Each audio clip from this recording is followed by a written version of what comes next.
You're on the wards, your pager goes off, and you've got a new admission. If you're a junior clinician prepping for hospital medicine rounds, you already know that chest pain is one of the highest stakes complaints we face. So welcome to this explainer. Today, we're building a rock-solid, evidence-based diagnostic framework for it. We're going to learn how to reason like detectives right at the bedside, systematically triage danger, and, crucially, how to confidently present those findings to your senior attendings. Let's get to work. Here is our roadmap for today. We'll hit the patient presentation, the pathophysiology of pain, our 5-system differential, the can't-miss lethal diagnoses, workup and risk stratification, and finally wrap it up with a case resolution. Okay, part 1, the patient presentation. Let's ground this whole framework in a real bedside mystery. It feels like an elephant on my chest. It's the absolute classic, right? When a patient drops this line, they are handing you a massive clinical clue on a silver platter. But remember the golden rule of hospital medicine. These patients are guilty of having ischemia until proven innocent. The pain is just a doorway, not your final destination. Your number one job is to triage the danger first. So let's meet our patient. Here's Mr. Reyes's one-liner. He's a 58-year-old man with 1 hour of exertional substernal pressure radiating to his left arm, plus diaphoresis.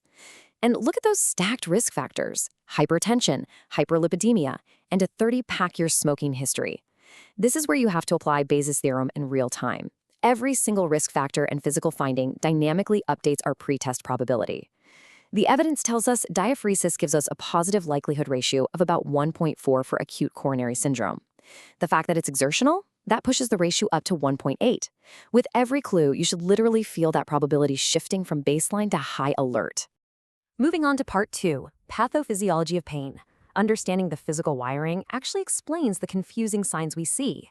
Have you ever wondered why cardiac pain shoots up to the jaw or down the arm? Patients will often vaguely wave at their chest because they just can't pinpoint it. That's because cardiac pain is visceral. It's dull and poorly mapped. Visceral fibers from the heart and somatic fibers from the skin actually converge on the exact same T1 to T5 spinal cord neurons. It's like crossed wires in an old fuse box. The brain gets confused and misinterprets that deep cardiac distress signal as coming from the body wall, referring the pain straight to the arm or jaw. And while we're talking pathophysiology, it is absolutely crucial to distinguish between a type 1 and type 2 MI. Both give you an elevated troponin, but think of troponin like a smoke alarm. It tells you there's a fire, but not how it started. A type 1 MI is a plaque rupture blocking blood flow. That needs aggressive antithrombotics. A type 2 MI is a supply-demand mismatch triggered by something else, like severe tachycardia or hypoxia. For type 2, you have to treat the underlying stressor. You always have to read the lab value in the context of the clinical story. All right, part 3, the 5-system differential. We have to avoid diagnostic tunnel vision, and categorizing into these 5 families is the best way to do it: cardiovascular, pulmonary, GI, MSK, and miscellaneous. Here's a wild fact. Acute coronary syndrome actually accounts for less than 10% of emergency chest pain presentations, yet it completely dominates our mental bandwidth. If you only focus on the heart, you are going to miss a lethal pulmonary embolism or a ruptured esophagus. You've got to systematically clear the other families. Which brings us perfectly to part 4, can't miss lethal diagnoses. Let's do a rapid-fire board review of these lethal conditions and their clinical fingerprints. For ACS, watch for exertional pressure with dynamic ST changes and rising troponins.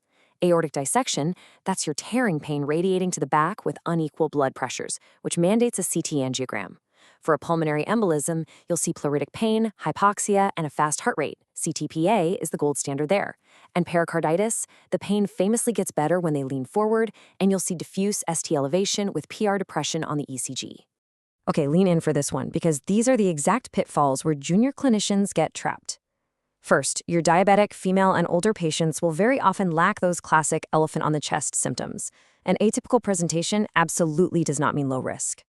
Second, never write off pain as just reflux until the heart is 100% cleared.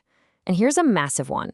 Pain relief from a GI cocktail or nitroglycerin is completely unreliable for diagnosing the source.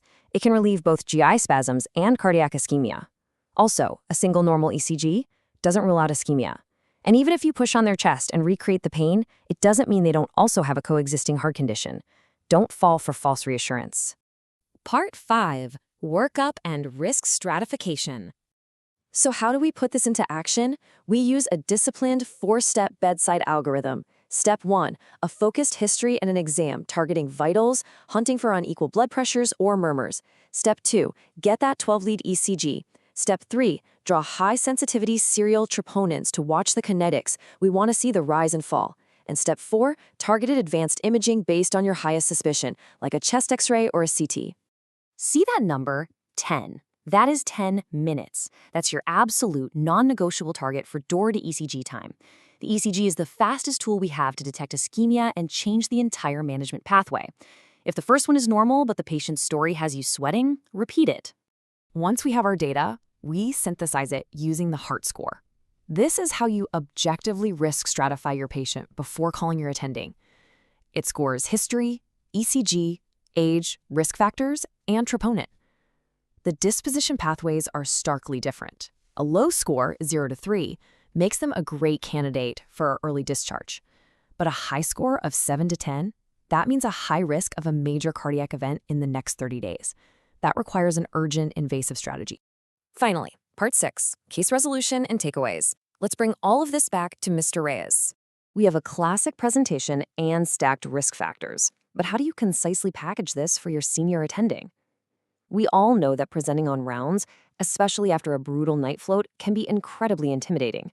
Your handoff needs to be brief, totally objective, and completely action-oriented.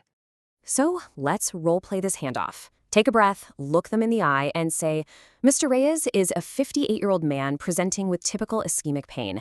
His ECG reveals ST elevation in the inferior leads, and his high-sensitivity troponin is rising. His heart score is an 8, placing him in the high-risk category. Our plan is to administer aspirin and anticoagulation, immediately activate the cath lab for emergent reperfusion, and admit to cardiology. Boom, that is a high-impact clinical summary. It leaves zero room for ambiguity and drives life-saving action.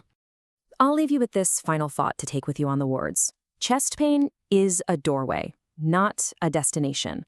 It could be any of 5 different organ systems, but your mandate is to triage the danger first.